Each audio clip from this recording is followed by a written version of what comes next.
우리 수예배 때 함께 볼 말씀은 고린도전서 10장 31절부터 우리 11장 1절 말씀입니다.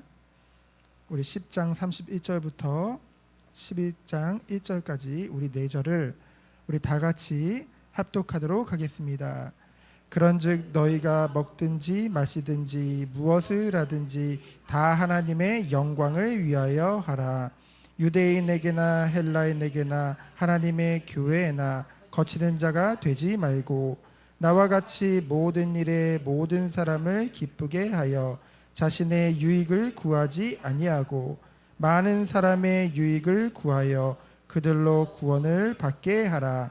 내가 그리스도를 본받는 자가 된 것 같이 너희는 나를 본받는 자가 되라. 아멘. 우리 수예배 때 함께 볼 말씀의 제목은 그리스도를 본받는 자입니다. 고린도전서는 제가 말씀드렸듯이 이제 성도들이 고린도 교회 성도들이 고린도 교회 안에 있는 여러 가지 문제에 대해서 이제 바울에게 질문을 했고 그것에 대해서 바울이 지금 답하고 있는 내용이죠. 특별히 오늘 읽은 10장은 이제 8장에서부터 이어지는 그 우상 취식 문제에 대한 연결되어지는 말씀입니다. 그래서 우상 취식, 우상 제물을 먹어야 되냐 말아야 되냐 그걸 가지고 이제 논란이 일어났었죠. 근데 우리가 차라리 살펴봤듯이 9장에 보면은 바울이 이제 사도의 권리에 대해서 말을 하면서 자신의 예로 스스로 자신의 권리를 제한한다고 했죠. 왜요? 이를 통해 오직 복음을 위해 영혼을 얻고 그리고 그것을 위해서는 내가 모든 것을 절제할 수 있다. 그 부분을 말했죠. 그리고 다시 본장으로 다시 돌아와서 이제는 그와는 반대로 바울은 정당한 권리가 있음에도 불구하고 정말 복음을 위해서 영혼을 한 사람이라도 더 얻기 위해서 그 모든 것을 절제했다고 했는데요. 반대로 그 고린도 교회 안에는 이 그리스도 안에서의 자유를 남용하는 그런 문제와 우상 숭배 문제로 다시 돌아와서 그 질문에 답하고 있는 것이죠. 그래서 마무리하고 있습니다. 특별히 우상 숭배 문제를 이제 9장이나 10장에서 8장이나 9장에서 진지하게 다루지 않았기 때문에 이제 그들이 안일하게 생각할 것을 이제 염두에서 본장에서 분명하게 그것에 대한 부분도 결론 내리고 있죠. 그럼 첫 번째로 본보기라는 말은 뭐예요? 거울을 삼으라는 거죠. 그 본보기로 이제 그리스도 안에서의 자유를 남용하는 것에 대해서 경고하고 있습니다. 1절부터 13절의 말씀이죠. 이제 나중에 여러분들 이걸 10장 전체를 읽어보면은 이제 말씀이 더 이해가 잘 갈 텐데요. 이제 1절부터 쭉 보면은 이제 우리가 지금 주일 예배를 통해서 나누고 있는 그 민수기 그리고 신명기의 내용이 담겨져 있습니다. 이제 멸망을 당한 출애굽 1세대들이죠. 그런데요, 이 멸망을 당한 출애굽 1세대들에 대해서 다루면서 왜 이것을 다뤘냐 하면은 이 바울이 봤을 때 이 고린도 교회 성도들이 이 출애굽 1세대들이 걸었던 그 길을 그대로 답습하고 있는 거예요. 그러면은 그들 또한 멸망을 당할 수밖에 없잖아요. 그렇게 되지 않도록 하나님이 바울을 통해서 말씀하고 계시는 것이죠. 그럼 첫 번째로 1절로 4절을 보면은 이스라엘 조상들도 하나님의 능력과 신령한 은혜를 체험했었다는 거죠. 여러분 알다시피 1절로 2절을 보면은 이제 이스라엘 조상들도요 구름 기둥의 인도를 받았고요 불 기둥의 인도도 받았고요 또한 홍해도 건너는 그런 역사도 체험했던 사람들입니다. 이것을 이제 오늘 말씀에 보면은 신약 성도들의 세례를 예시하는 사건이라고 했죠. 그리고 3절로 4절에 보면은 이스라엘의 조상들이 광야 시절에 신령한 식물인 만나를 먹었으며 신령한 음료 곧 반석에서 나는 물을 마셨었죠. 근데 그들이 마신 물을 낸 반석은 그리스도를 예표한다고 분명하게 말씀하고 있습니다. 근데 이러한 은혜를 하나님의 신령한 은혜를 체험하고도 이 이스라엘 조상들은 다 5절 말씀과 같이 광야에서 멸망을 당하게 되어지죠. 그 출애굽 1세대들이. 그것을 지금 고린도 교회 성도들은 본보기로 삼아야 된다는 것입니다. 그것이 바로 6절부터 11절의 내용이에요. 그래서 6절에 보면은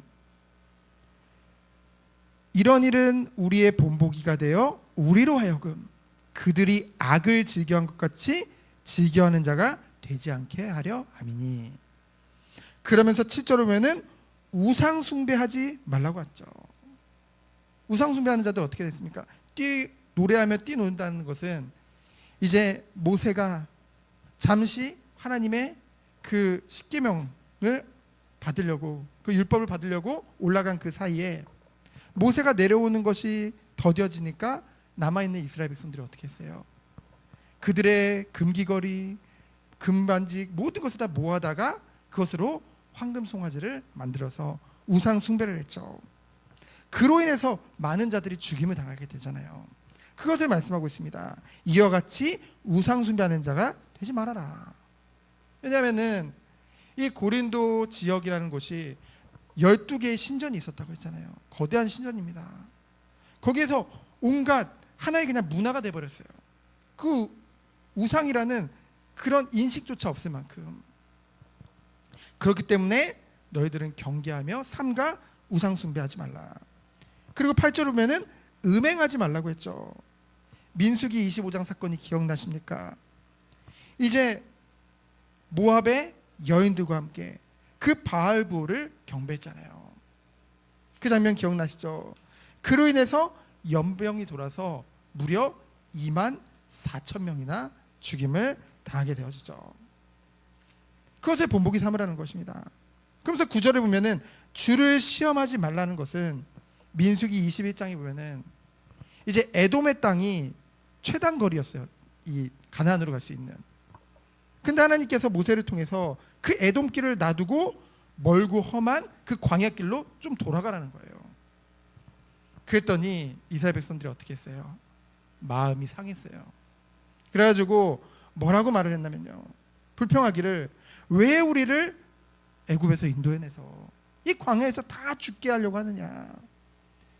그러면서 하나님을 원망하고 모세를 원망했죠. 그러면서 심지어는 이 식물, 이 만나에 대해서도 더 이상 입에 물린다, 먹기 싫다, 그러면서 불평하기 시작했습니다. 그것으로 인해서 하나님이 시험을 당하사 불뱀을 보내셔서 그들을 죽게 만드시죠. 그러면서 10절에 보면은 원망하지 말 것을 다시 한번 말씀하고 있습니다. 그러면서 11절에 보면은 거듭 강조하고 있죠. 그들에게 일어난 이런 일은 본보기가 되고 또한 말세를 만난 우리를 깨우치기 위하여 기록되었느니라. 이것이 비단 고린도 교회 성도들을 위해서만 이 말씀을 하나님이 주셨겠습니까? 아니죠. 지금 말세를 살고 있는 우리를 위해서도 주신 말씀인 줄 믿습니다. 그래서 12절을 보면은 선줄로 생각하는 자는 넘어질까 조심하라 라고 했죠. 이스라엘의 조상들은요, 하나님의 선민으로 자신들만 특별한 은혜를 받았다고 생각했어요. 그래서 스스로 안전하다고 생각을 했죠. 하지만 5절에 보면은 전부 멸망당했잖아요. 그 후에 이스라엘 역사를 보면은 그러한 역사가 있었음에도 불구하고 여전히 이스라엘 백성들은, 유대인들은 스스로 선민이라고 생각합니다. 그리고 하나님이 함께 하시기 때문에 그 이후로도 강성해질 것을 기대했죠. 하지만 우리가 알다시피 앞으로 사사기, 룻기 쭉 보면은 그리고 역사서들을 보면은 이 이스라엘 백성들이 끊임없이 적의 침입을 당하고 노예가 되고 포로가 되고 많은 방랑을 당하고 고난을 당하는 것을 우리는 보게 되어집니다. 그래서 여기서 보는 역사적 교훈은 무엇인가요? 하나님의 택함을 받은 자들은 우리 또한 착각할 수 있거든요. 신약의 성도들도 뭔가 성례를 거행하고 있으므로 스스로 안전하다고 생각한다는 거죠. 근데 이 고린도 교회 성도들도요, 우리는 하나님의 택함을 받은 성도들이고, 그리고 성례를 끊임없이 거행하고 있기 때문에 우리는 안전하다, 구원에서 안전하다, 이런 생각을 가졌는데요, 결국 그것이 합리화가 되고 정당화가 되고 방종으로 가버리니까 우상 숭배하고 간음하고 시험하고 원망을 다 그들 스스로 했다는 것이죠. 그것을 삼가할 것을 말씀하며 순간순간 넘어질까 조심해야 된다고 말씀하고 있는 것입니다. 그래서 우리는 이 말씀을 통해 성도는요, 그리스도인이잖아요. 그리스도인은 구원의 안전성을 지향하는 존재가 아니라 끊임없이 구원을 약속하신 하나님을 신뢰하며 믿음으로 그 구원을 향하여 다름질하는 존재인 줄 믿습니다. 그것이 바로 성도예요. 그래서 로마서 11장 20절에 보면은 높은 마음을 품지 말고 도리어 두려워하라고 했죠. 구원받은 자들이요. 그리고 베드로후서 3장 17절에 보면은 그러므로 사랑하는 자들아 너희가 이것을 미리 알았은즉 무법한 자들의 미혹에 이끌려 너희가 곧 굳센 데서 떨어질까 삼가라, 조심하라 라고 말씀하고 있습니다. 이것은 구원에서 떨어질 것을 말씀하는 것이 아니라 끊임없이 두렵고 떨림으로 구원을 이룰 것을 말씀하고 있는 것이죠. 그래서 우리가 예전에 받았던 은혜들 또는 신앙의 업적들, 우리가 누리는 특권들이 결코 우리 자신의 범죄를 정당화시켜주거나 우리의 구원을 보장하는 것이 아니라는 것이죠. 그것을 성경에서는 말씀하고 있습니다. 그래서 13절 말씀 굉장히 많이 들어본 말씀이죠. 사람이 감당할 시험 밖에는 너희가 당한 것이 없나니 오직 하나님은 미쁘사 너희가 감당하지 못할 시험 당함을 허락하지 아니하시고 시험 당할 즈음에는 또한 피할 길을 내사 너희로 능히 감당하게 하시느니라. 이 13절 말씀을 종합해 보면은 뭐냐면은 사람이, 여기서 사람은 누굴까요? 하나님의 백성들을 말하겠죠. 하나님의 백성들이 당하는 이 시험 중에 우리가 극복할 수 없는 것은 없다는 거죠. 왜냐하면은 우리를 도우시는 하나님이 계시기 때문에. 그래서 우리가 이 고난 하면 생각나는 게 욥이잖아요. 근데 욥에게 이제 시험을 주죠. 누가요? 이 사단이. 근데 그 사단이 자기 마음대로 욥에게 시험했습니까? 아니죠. 하나님께 그 허락을 구했어요. 그래서 하나님이 정해 놓으신 그 틀 안에서 그 욥에게 시험도 주고 여러 가지 어려움도 줍니다. 결국은 욥은 그 모든 것들 가운데 승리하게 되어졌죠. 하나님도 욥을 아셨고 욥 또한 하나님을 신뢰했던 것입니다. 그래서 모든 시험은요, 근원적으로 인간이 감당할 수 있는 시험은, 감당할 수 없는 시험은 없다는 것이죠. 그래서요, 우리는 이것을 통해서 우리에게 때로는 시험거리가 있다 할지라도 그 안에 숨겨진 하나님의 계획을 바라봐야 돼요. 미쁘신 하나님이라고 했죠. 미쁘시다는 말은 무엇인가요? 미쁘시다는 것은 믿을만하고 신실하시다는 뜻이죠. 하나님은 하나님의 백성을 향한 선하신 뜻을 반드시 갖고 계십니다. 그래서 우리가 겪고 있는 이 모든 것들 안에도 하나님의 선하신 뜻이 분명히 있다는 것이죠. 그리고 하나님은 우리를 결코 멸망시키기를 원하는 그런 존재가 아니십니다. 하나님은 우리에게 이것을 통해서 더욱더 하나님을 바라보고 한층 더 우리가 훈련되어지고 연단되어지기를 원하시는 것이죠. 그래서 우리는 이 미쁘신 하나님을 바라보기 때문에 우리가 정말 감당하지 못할 때는 피할 길을 내시고 그런 하나님이시기 때문에 우리는 항상 기쁨으로, 사실 기쁘진 않죠, 고난이 오면. 하지만 정말 우리는 그것에 낙심하지 말고 그 상황 가운데 역사하시는 오직 주님만을 바라보며 승리하시기를 축원드립니다. 그것이 하나님 백성이 나아갈 길이에요. 그러면서 이제 14절부터 22절을 보면은 두 번째죠. 우상 숭배를 경고하고 계십니다. 14절로 15절을 보면은 내 사랑하는 자들아. 고린도 성도들이 비록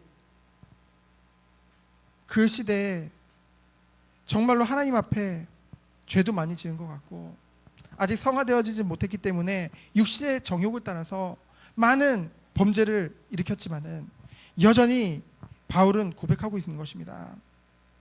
내 사랑하는 자들아.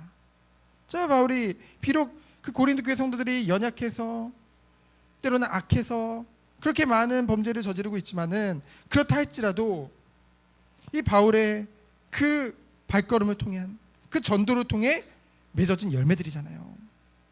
양들이잖아요.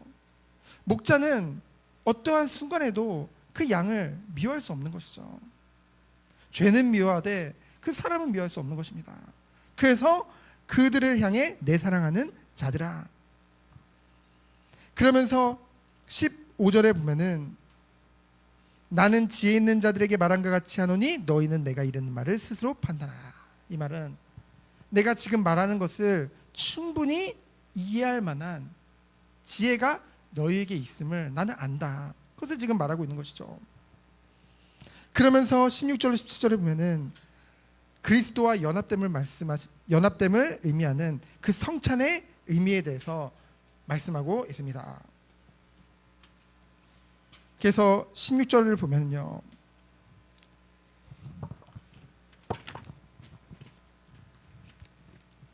성찬시 나누는 잔과 떡은 그리스도의 피와 몸에 참여하는 것이라고 했죠.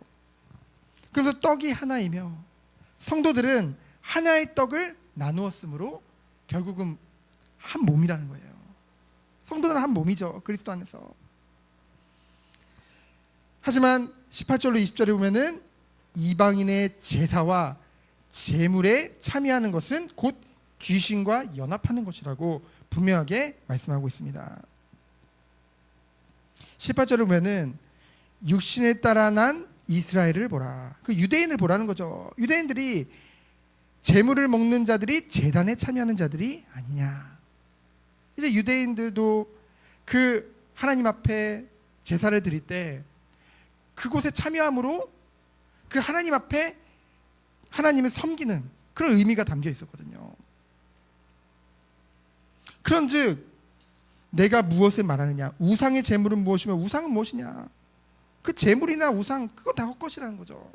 중요한 거는 이방인에게 제사하는 것은, 그러니까 그 음식 먹는 거 그걸 말하는 게 아니라 이방인에게 제사하는 것에 참여하고 거기서 함께 그 음식을 나누는 것은, 제사를 지내고 함께 나누는 것은 그것은 분명히 귀신에게 하는 것이요, 귀신과 교제하는 것이요, 우상 숭배라는 것을 분명하게 말씀하고 있는 것이죠. 여기서 바울이 문제 삼고 있는 것은 바로 이방인의 제사에 참여했다는 거예요. 그것은 하나님께 드리는 게 아니라 귀신에게 드리는 것인데 지금 그 제사 의식에 너희들이 참여했기 때문에 그것을 지금 문제 삼고 있는 것이죠. 그러면서 21절로 22절에 보면은 이방 신전의 제사에 참여하지 말 것을 분명하게 말하고 있습니다. 어찌 너희들이 귀신과 하나님을 동시에 섬길 수 있냐. 그러면서 반드시 심판을 받을 것이다 너희들이. 이것을 분명하게 증거하고 있는 것이죠. 그러면서 마지막으로 하나님의 영광을 위하여 모든 것을 하라라고 말씀하고 있습니다. 23절부터 12장 1절이죠. 모든 것이 가하나 모든 것이 유익한 것은 아니요, 모든 것이 가하나 모든 것이 덕을 세우는 것은 아니니. 성도는요, 그리스도인은요, 그리스도 안에서 참 자유를 얻었어요. 그 누구도 음식을 가지고 그리스도인을 정죄할 수 없습니다. 왜요? 하나님이 다 귀하다고 말씀하셨기 때문에. 근데 여기서 말하는 것은요, 모든 것이 그리스도 안에서 자유로우나 모든 것이 유익하거나 덕을 세우는 것은 아니라는 거죠. 반대로 말하면은 우리는 그리스도 안에서의 자유를 유익과 그리고 교회의 덕을 세우는 것에 써야 된다는 것을 분명하게 말씀하고 있는 것입니다. 그래서 24절에 보면은 누구든지 자기의 유익을 구하지 말고 남의 유익을 구하라. 이것이 성도의 정체성이요 교회의 본질입니다. 성도는 자기의 유익을 구하는 자가 아니요 남의 유익을 구하는 자고요. 이 성도의 모임인 교회는 이 교회를 위해서만, 이 교회의 유익을 위해서만 존재하는 곳이 아니라 다른 곳에, 타인의, 또는 이 지역에, 이 나라를 위해, 이 유익을 위해 존재하는 공동체라는 것이죠. 그러면서 25절로 27절에 보면은 우상 제물인지 모를 경우는 묻지 말고 먹으라고 말씀하고 있습니다. 모든 것은 주님의 것이기에 시장에 파는 것을 구태여 물어서 불필요한 양심의 혼란을 일으키지 말고 묻지 말고 모두 먹을 것을 25절로 26절에 말씀하고 있죠. 말씀드렸듯이 고린도 교회는, 고린도 지역에는 12개의 신전들이 있고 그것이 그냥 하나의 그 도시의 하나의 문화예요. 그 우상이라는 것이, 우상 숭배라는 것이. 그러다 보니까 그 우상 숭배를 하는데 신전에서 쓰이는 어마어마한 고기들이 있겠죠. 제물들을 드렸던 그것을 아무렇지도 않게 그냥 시장에다 갖다 파는 거예요. 근데 그 시장에서 파는 물건이 우상 신전에서 나온 것도 있고 그냥 도축한 것도 있습니다. 그냥 다 섞여 있어요. 구분 없이. 왜냐하면은 고린도 도시에서 사는 사람들은 그것에 대한 별 구분이 없거든요. 그런데 굳이 그것을 물어서 불필요한 양심의 혼란을 일으키지 말고 그냥 먹으라는 거죠. 그리고 또한 27절에 보면은 불신자의 초청을 받은 경우에도 차려놓은 것이라고 했죠. 같이 우상 숭배하고 같이 차리는 게 아니라 이미 차려놓은 음식이 있으면은 그냥 묻지 말고 먹으라는 거예요. 결국은 28절로 32절에 보면은 우상 제물을 먹음으로 남에게 상처를 줄 경우는 또 먹지 말 것을 말씀하고 있죠. 28절로 29절에 보면은 누군가 먹는 음식이 우상의 제물이라 말한 경우에는 그것을 말한 자와 그의 양심을 위해서 먹지 말 것을 말씀하고 있습니다. 그러면서 29절로 30절에 보면은 이 바울을 비방할 자들의 질문을 미리 예상하고 이제 바울이 대답하고 있는 거예요. 이걸 좀 읽어보면은 좀 헷갈리게 말을 했는데 결국은 무슨 말이냐면요, 내 자유가 어찌 남의 양심으로 판단을 받아야 하느냐. 그렇죠? 내가 감사하며 먹은 것은 어찌 비방을 받아야 하느냐. 그것을 미리 말하고 있죠. 왜냐하면은 하나님이 다 선하다고 했고 귀하다고 했는데, 그리고 나는 그리스도 안에서 선한 양심을 부여받았고 그리스도의 참 자유가 내게 있는데 누가 나를 판단하겠냐. 그것을 지금 말하고 있는 것입니다. 그러면서 먹고 마시는 것이 모든 일이 하나님의 영광을 위하여 한다고 말씀하고 있죠. 이것이 우리의, 그리고 성도의 행동의 모든 규범인 줄 믿습니다. 우리가 하는 모든 것들은요 오직 하나님의 영광을 위해서예요. 무슨 일을 하든지 그리스도인의 자유가 하나님의 영광이라는 올바른 목표를 향해서 간다고 한다면은 그 자유는 개인뿐만이 아니라 교회의 덕을 세우며 정말 남들에게, 타인에게 유익을 주는 참된 자유가 되는 줄 믿습니다. 그 모든 것이 결국은 교회라는 공동체의 유익으로 연결되어진다는 것이죠. 그래서 교회의 유익이라는 것은 세상이 말하는 그런 세상적인 유익이 아니라 주님이 우리에게 약속하신, 주님이 우리에게 명령하신 그 사명을 감당하는 것, 그것이 교회의 참된 유익인 줄 믿습니다. 그래서 무슨 일이든지 하나님의 영광을 위해서 하라고 했죠.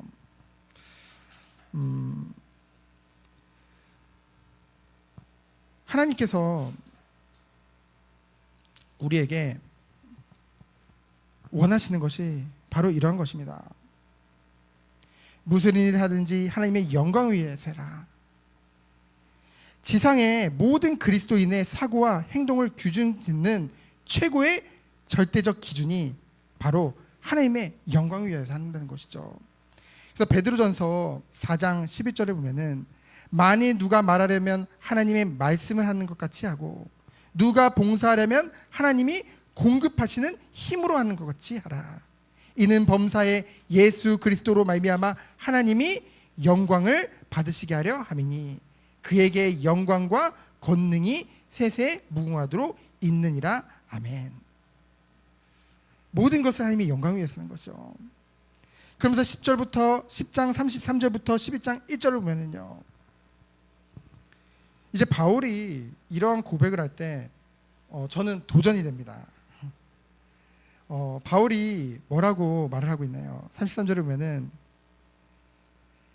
나와 같이 모든 일에 모든 사람을 기쁘게 하여 자신의 유익을 구하지 아니하고 많은 사람의 유익을 구하여 그들로 구원을 받게 하라. 바울의 오직 관심은 이거였어요. 근데 중요한 건 12장 1절에 보면은 내가 그리스도를 본받는 자가 된 것 같이 너희는 나를 본받는 자가 되라 라고 말씀하고 있죠. 우리가 이러한 고백을 하길 원합니다. 왜 바울이 바로 그리스도를 본받아라 라고 얘기하지 않고 자신을 본받으라고 했을까요? 왜냐하면은 그들과 이 고린도 교회 성도들과 밀접한 관계를 이미 맺고 있기 때문에, 관계를 맺고 있잖아요. 실질적으로 가까이 있잖아요. 그래서 우리 또한 우리가 주어진 가정이라는 현장, 뭐 직장이라는 현장, 지역이라는 현장, 그곳에서 가까이 있는 사람들이 나를 통해 정말 우리 또한 나를 본받아라 라고 할 수 있을 만큼 우리가 정말로 그리스도를 먼저 본받고 그리스도를 정말로 닮아가길 원합니다. 저도 그런 고백을 하고 싶어요.